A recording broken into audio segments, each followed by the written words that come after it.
Welcome to Top Advisor Marketing, where you will learn how to become a prolific online influencer, attract more ideal clients, and grow your practice. Brought to you by Top Advisor Podcasting, a done-for-you podcasting solution built just for trusted advisors. And now, your co-hosts of Top Advisor Marketing, Kirk Lowe and Matt Halloran.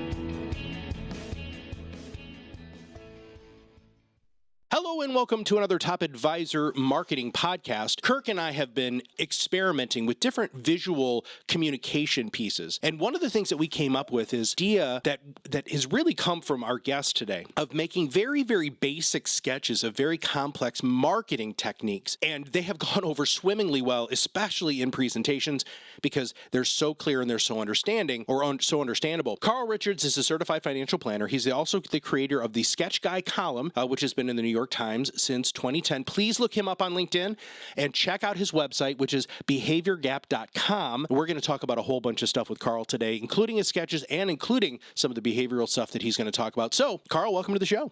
Matt, thanks so much. This should be a fun conversation. Well, I'm really looking forward to this because this epiphany, you came to us through my business partner, Kirk Lowe, who's also one of the hosts of this podcast, and looking at how you not just market, but communicate these ideas. Where did this whole thing come from? Tell us your history.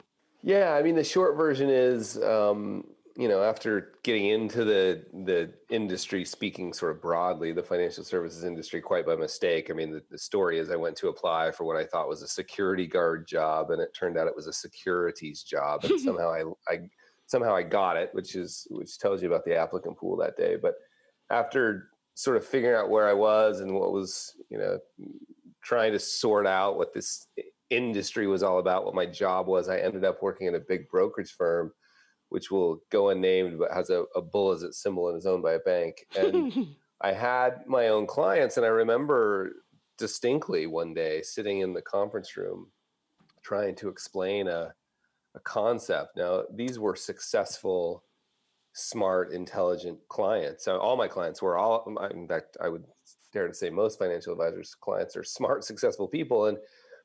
And I was explaining this concept that I thought was really important. And I was just getting blank stares back. Again, let's just repeat, this wasn't their problem because these are smart, successful people. It was my problem. And I thought I was pretty good at this, explaining things as simply as possible. And out of an act of desperation, really, I stood up.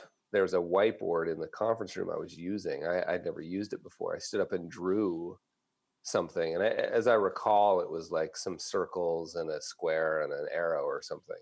I have no art background. So I drew that, and I remember them saying, I remember the feeling in the room changing, and they said, "Oh, I get it now." And that moment was, I really became addicted to that moment of taking something that was, for whatever reason, complex or not being understood, and trying to get to its essence through a simple image and I do the same thing with words. I mean, we work really hard. When I say we, the whole team here at Behavior Gap, we work really hard to send people less, we'll write a whole essay, find the 2 sentences that summarize the essay, and delete the essay. Wow. Right? Like that's, so we really believe in white space portraying value. And I think that's the reason that's stuck out in our industry, is because our industry clearly doesn't believe that. So that's kind of the story. I started doing that more often. I would put them up on a little website, which nobody was reading at the time, but I just kept doing it because I was sort of addicted to it. It was something I was kind of compelled to do. And after doing that for maybe it was about a year and a half, I got an email pretty out of the blue. I mean, I know the backstory, but it's pretty close to out of the blue, from the editor of the New York Times saying, "Hey, we love these. Would you do them for us?" And I knew enough from my kind of security guard background to say yes and figure it out later. And that was over 10 years ago. So I've just been doing it ever since. So who uses you? I mean, is it just people who are CFPs? Do insurance people do this? Do active managers? Break down somebody submits something to you, Carl, is that how it works, or do they have access to a library? My gears are really turning here because I can think of so many people who are podcasting with us right now who could use this service to make it so that they're just a lot clearer and making things a lot more understandable. So who uses you? Well, so let me be, there's a couple of ways to use my work. So just so we're really clear about Okay. it. The easiest way is the sketch store. So you just go to behaviorgap.com, go to the sketch store. And the people who use those, that's where you can buy high resolution digital downloads of all of the sketches. And Okay. there's hundreds now. The people who, and they come with this, we call it the super duper do anything you want license. Like you literally can do anything you want with them. We've had people put them on a billboard, of course, in Texas. Wow. So those that group is anybody who gives financial advice for a living, and in fact, there's a number of them that are way beyond. I mean, they all started about money, and now they've moved beyond because I believe that real financial advice is about aligning people's use of capital with what they say is important to them. In other words, aligning somebody's life and their money. So there's a bunch around entrepreneurship and creativity. So it's expanded beyond, but for this audience, it's just about anybody who gives financial advice for a living uses the sketches. In terms of helping people simplify complex stuff, the only place we really offer that service is in a kind of a secret program we built called the Fellowship, which we're not allowed to talk about. You just opened a can of worms there, brother. All right, so I'm on the site and I'm clicking around as I'm listening to you, and unbelievably simplistic. And you just said that somebody in Texas used this for marketing on a billboard. How often are you getting feedback from financial services professionals that are saying this is helping with my marketing, this is helping with my communication? Give me some case studies or some feedback that you've gotten, please.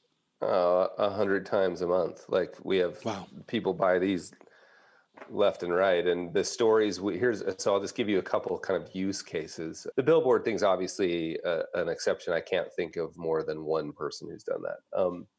But what the most common, there's probably three most common. Number one is in marketing or educational material, sort of printed or digital material.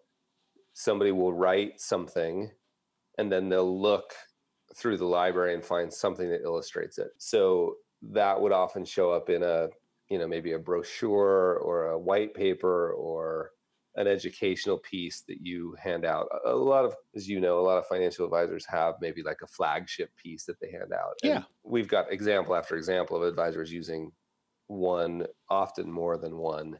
So let's say they have like the 7 things that you should do, like they'll find 7 images that also help there. So that's example number 1. Number 2 would be presentations. We see that a lot because financial services presentations are notoriously bad, completely devoid of design. And they're the kind that we all sit through and go, this is terrible. And then when we get a chance to present, we do the same thing. Yeah, amen, brother. So 12-point font, 52 bullet points on a slide, turn around and read it. Like we just strip all that away. My presentations all my slides are just one image, right? And so people use it that way. And then the third, well, actually I'll give you 4, because the third is social media. Like, as well as anybody that images are gold when it comes to social media. Yeah, so exponential engagement. Yeah, people using them on Twitter, people using them on LinkedIn, people using them on Instagram, all, if they're doing it right, I think, pointing to their own platform, newsletter, whatever. And then the fourth one is printed stuff on the wall. And this is the one we actually get the most feedback about, is people will buy the high resolution image, then or 3 or 4, and then they'll have them printed and framed on the wall. And the reason the feedback's so good about this is because clients routinely, like the fear and greed one, which is, I'm pretty good at art on the radio. If you just imagine a wave, it's kind of a classic like stock market chart. It goes up, down, and back up again. And at the top of that first up is labeled greed buy, right? Like it's meant to be sarcastic, greed buy. At the bottom of the trough, it's labeled fear sell. And then over on the right-hand side of the thing, it says ... repeat until broke. And that one I've got hundreds of stories. Advisors get that printed, they hang it on the wall. And the most common story is, I can tell you from a friend named Matt. He had that on the wall in his conference room. He had about 6 of them kind of lined up on the wall, but that one was right in the middle. And the person that worked at the front desk, and he told me the story over and over. He said the person at the front desk, new clients would come in. The person at the front desk would say, let me take you to the conference room. They'd show them to the conference room. The people would, when the person left, the receptionist left, the people would be sitting down. A minute or two later, Matt would come in, they would be standing up in front of the sketches saying, oh, and they would point, and we often hear this, like point to that one and go, oh yeah, can you help me stop that? Right? Like, oh, I've done that, or sort of chuckling. Like, and that's one of the things I love about the hand-drawn nature of these things. And I encourage people to do their own. Like, I don't have a copyright on hand-drawn images. Is they're approachable. Like, they allow people to see themselves in the story. And they also allow you to teach something. And compared to what else is on your walls, like, I think of them as conversation grenades, right? You toss them in a room and conversations break out.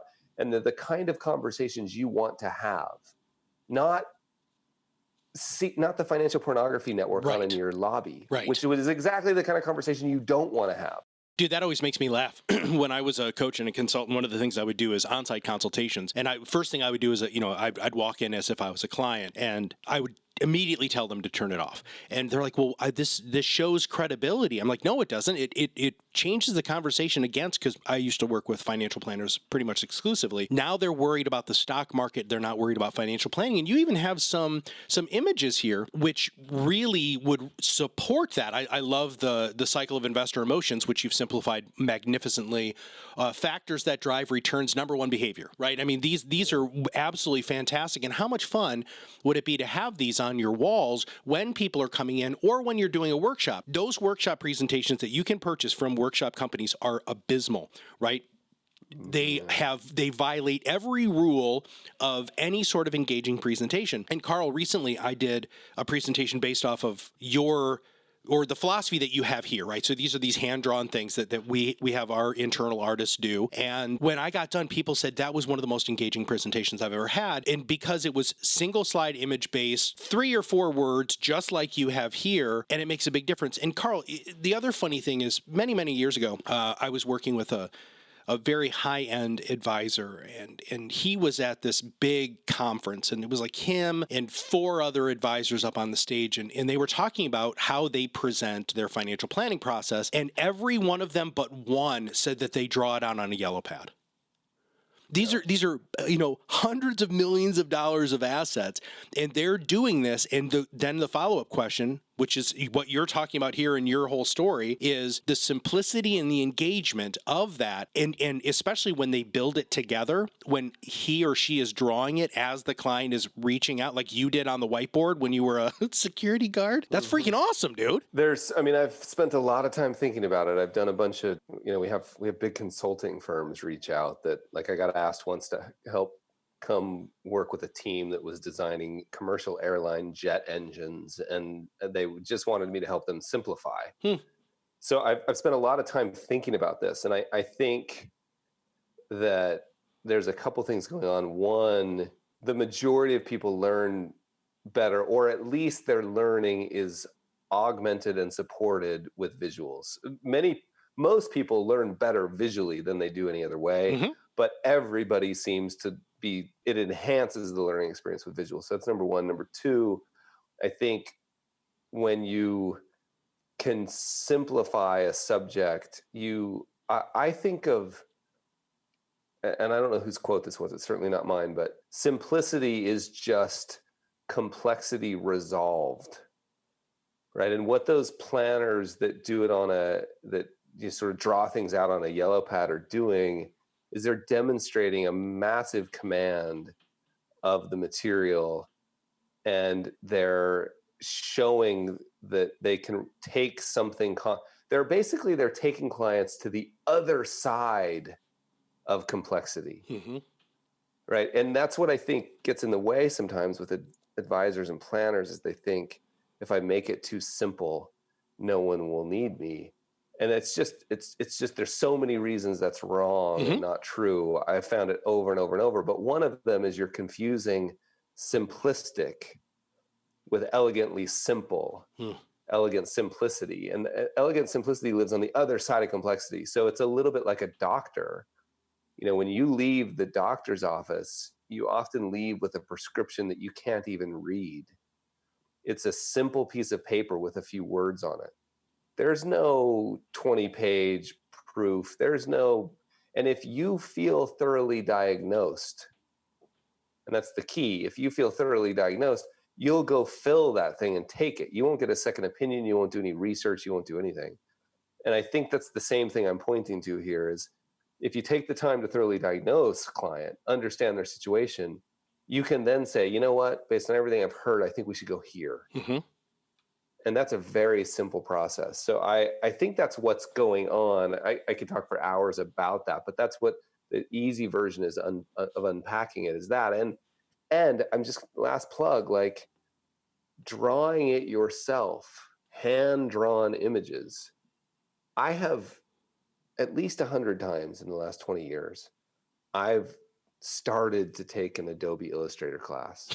Yeah. Because I'm like, no, I've got to illustrate this. Yeah. And the last time I did it was 6 months ago. I reached out to some people who write really publicly for a living, and I designed one using Adobe Illustrator, and I had the hand-drawn one. I sent them both, and they were just like universally, the response was, no way, man, you gotta, like, it's so much better hand-drawn. And I think that's just, I can't draw. Like everybody, you look at these, they're not art. Like anybody can do this. I think it's just our fear.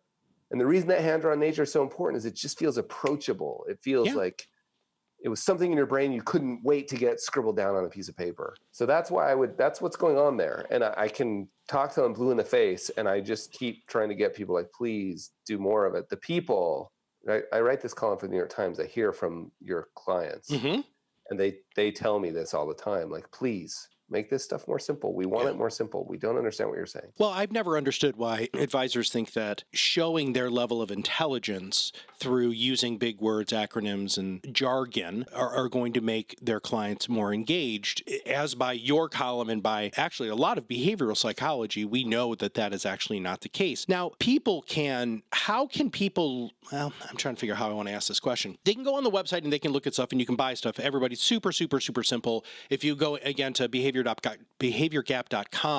you can buy all of these images, but it also can spark ideas for you, and then you could potentially either draw them yourself or have them do it. They're professionally drawn, but you also have this calendar. Would you mind talking a little bit about this? Because I love how you bring this up. It's a year's worth of conversation. Now, Carl, we hear all the time, being in podcasting and social media business, advisors are always looking for content. Well, Matt, I don't know what I need to talk about, or, what are my topics? You have a calendar here that people can purchase, right? That help you create. I mean, you got a whole year's worth of freaking social media stuff here, don't you? Yeah, I mean, it's funny. The calendar's like just hilarious because we didn't mean to do it, and we do it in a very specific way. I think this is the 5th year. People started asking for it, and we were like, okay, fine, we'll do it. And we decided not. So yeah, it's just taken off. So we don't keep inventory of it. We open the doors during, I think we're getting close actually for the 2021 calendar. We take orders. You have to be on the wait list, and we take orders as many as you want to order. There's a bulk discount, whatever. And then at a certain time, and I can't remember when it is, it's sometime in September, October, we end the orders so that we can get them in your hands in time for the holidays. And we don't keep any, and we always just continually get like, can I please? And we don't order extras. So because we're not in the fulfillment business. I don't want it. Where am I going to store them? In my closet? So, but we just get story after story after story. Like people, it's up on their walls. People use them as holiday gifts. Lots of advisors actually use them as holiday gifts because it's like, if you think of the ultimate gift, it's gonna give every day and every month it's a new image, and every one of those is going to support the words that are coming out of your mouth and the beliefs you want to have and the conversations you want to have. It's like having a little spy in every one of your clients' homes. It's amazing. It's been amazing. And then the most creative advisors I know, they, at the end of the year, they take them to a framer. They take the whole 12 months to a framer, have them cut really nicely, and they frame. And now they've got 12 pieces of art for their offices or to give to clients. So that's how people use them. It's pretty funny. Yeah.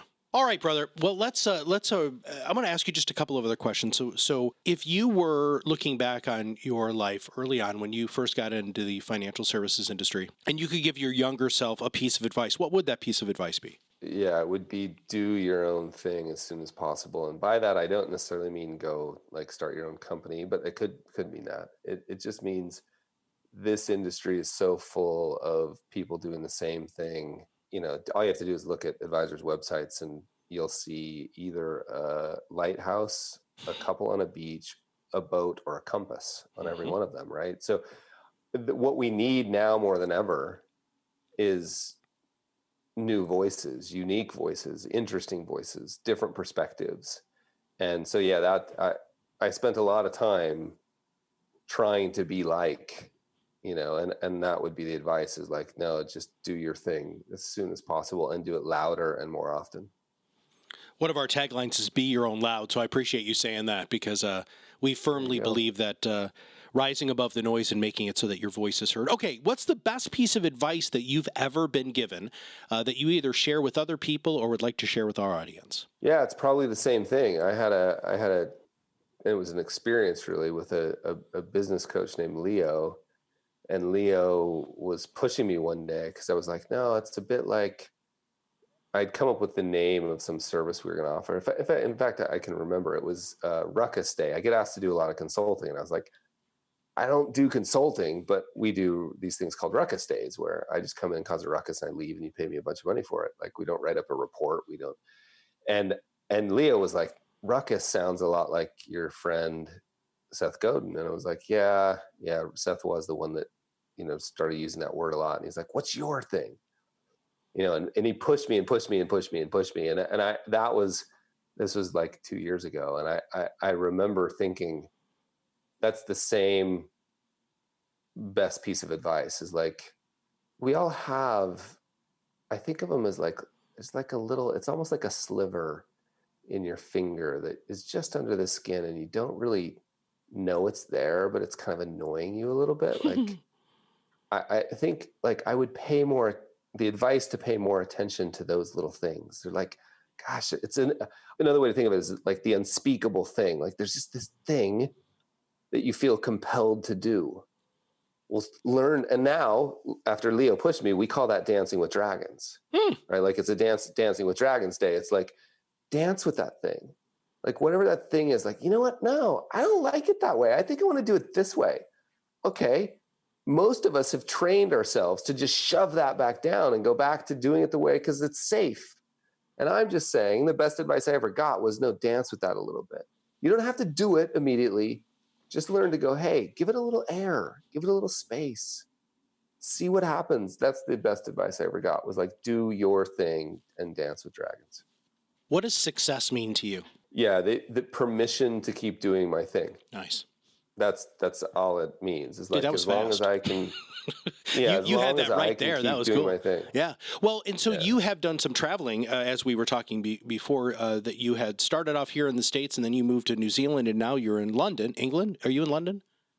Yep. Yeah. London, yep. And so this allows you to live the life that you would like to live, and that gift is something that a lot of us can give ourselves. Do you believe that? Yeah, I think it's important to understand, Matt, there's a slight difference. It doesn't allow me, we forcibly inserted it. Oh, nice. We just I get that question so often from friends and family and readers, like, I've always wanted to. No, you actually haven't always wanted to, because if you've always wanted to, you'd do it. And it's super hard, but completely doable. Like moving to New Zealand from Utah, we didn't know 6 months before we moved, we hadn't even thought of it. And we moved, and I'm telling you, it was brutal, but what adventure's not? Like, it's the definition of adventure is like, it's going to be hard. It's also going to be the coolest thing you've ever done in your life. And moving to London has been the same. It's hard. And so I think right? Like if you want those things, and again, you don't need to move to New Zealand, but maybe you just want to raise your hand in the next meeting because you have something to offer. Or maybe you want to start your own firm, or maybe you want to write that book, or maybe you want to start a podcast. Like whatever that thing is, you're immediately going to be met with resistance because you've been told your whole life, like, keep your head down. You know, we've been told for generations, like, stay in the herd. If you get out of the herd, you'll get eaten. And now, like, that's kept us alive as a species. It's awesome. But now the world is such that, like, you can say, hey, you know what? I think I'm going to go over there. And as soon as you do, you're going to meet this friend of mine. His name, for me, it's a him. His name is imposter syndrome. And he's going to tell you to get back in your seat. And what I've learned, he's my friend now, because I'm like, dude, every time I go to do something cool, that guy's there. Like, why don't I live my life in a way where he's there as often as possible? I'm not trying to run from him. I'm trying to go where he is. Because when I had my first kid, he was there. When I got married, he was there. When I wrote my first book, when I wrote my second book, when I gave my first talk in South Africa, like every time. When I started the mountain bike race, the first kayak trip in New Zealand, he was there. Like, I want to go where he is. And again, you can personify imposter syndrome any way you want. Mine looks just like Mr. Burns, Homer Simpson's boss. And whenever he's around, I'm now like, oh, it used to be paralyzing. Now I'm like, oh man, you're back. We're about to do something cool. So just sorry for the rant, but I think people need to realize, like, you want that stuff, go do it. And when you go to do it, expect and embrace that fear. And I'm talking about a particular strain of it called imposter syndrome, and then do it anyway. Well, I don't think I could have wrapped up the podcast any better than that, Carl. That was freaking awesome. Oh, thank you. That's my favorite subject. I could feel that, dude. All right. If anybody wants to reach out to you, what's the best way for them to reach out to you? Get on the weekly letter. So you go to behaviorgap.com and sign up for the weekly letter. We put a ton of energy into that thing, and people love it. Fantastic. Well, Carl Richards, thank you very much for being a wonderful guest. And just to kind of wrap up today's podcast, one, really take a look at yourself in the mirror. And if you wanted somebody to communicate something to you, what is the most convenient, easy, understandable way to do it? And I think Carl has solved that with these sketches that are very clear, very understandable, and absolutely accessible to each of you. Here's number one. Number two, you know, with the world changing as it has over the last 6 months, now is that time to accept that person who's looking back at you, who's telling you don't do it, to try something new, because you know what, tomorrow is a gift that we're not promised. You might want to just take a risk, whether that is, you know, start communicating your financial services ideas, examples, strategies in a different way, whether that's through sketches, through podcasting, through social media, through video, through whatever medium you want. This is the time where you can just roll with this changing tide and really see where it takes you, because you never know, and it could really bring you to the other side of something absolutely freaking fantastic. So please also go to behaviorgap.com, sign up for the newsletter. That'd be freaking awesome. For Carl Richards and all of us here at Top Advisor Marketing, we'll see you on the other side of the mic very soon. Are you ready to change the way you communicate with your clients? Are you tired of being the best kept secret in your area? Learn how to become a prolific online influencer, attract more ideal clients, and grow your business. Contact us today and see what the power of podcasting can do for your business. Click on the Contact Us link on our website at topadvisormarketing.com and set up a call to learn more. Follow us on LinkedIn and Facebook for more updates and information. This was brought to you by Iris.xyz, a platform helping financial professionals become better in business and life through new media and new voices. Visit them and learn more at iris.xyz.